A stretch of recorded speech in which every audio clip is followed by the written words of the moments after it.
नमस्कार, ETV भारतमध्ये आपलं स्वागत। आपण पाहत आहात न्यूज टाइम।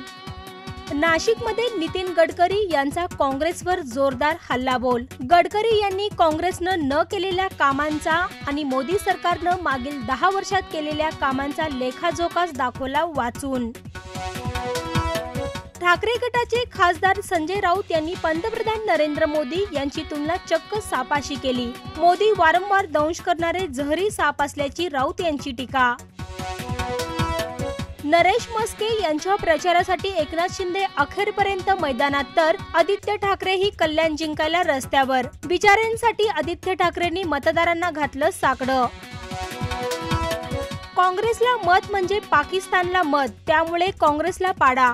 उत्तर प्रदेशचे मुख्यमंत्री योगी आदित्यनाथ यांचं मालेगावात मतदारांना आवाहन। शेतकरी आणि बेरोजगारांचा रोष सत्ताधाऱ्यांना गाडणार, काँग्रेस महाराष्ट्र प्रभारी चन्नीथला यांचा दावा। महाराष्ट्रातील शेतकरी आत्महत्यांना केंद्र सरकारची धोरणं कारणीभूत ठरल्याची केली टीका।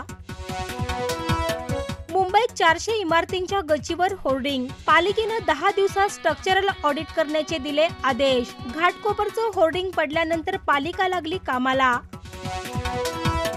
मराठा समाजाला आरक्षण मिळाले नाही तर विधानसभा निवडणुकीत पूर्ण ताकदीने मराठा समाज उतरणार, मराठा आंदोलक मनोज जरांगे पाटील यांचा इशारा। मंत्री धनंजय मुंडे जातीयवाद करत असल्याचा केला आरोप।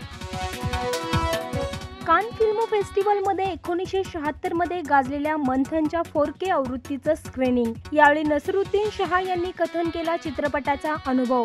चित्रपट 1 जूनला पुन्हा रिलीज होणार। ऐश्वर्या राय दुसऱ्या दिवशी कानच्या रेड कार्पेटवर ग्लॅमरस स्टाईलमध्ये अवतरली।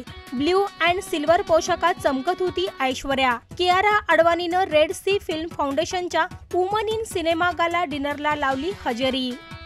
या बातम्यांसह इथेच थांबूया। अधिक माहितीसाठी लॉग इन करा etvbharat.com।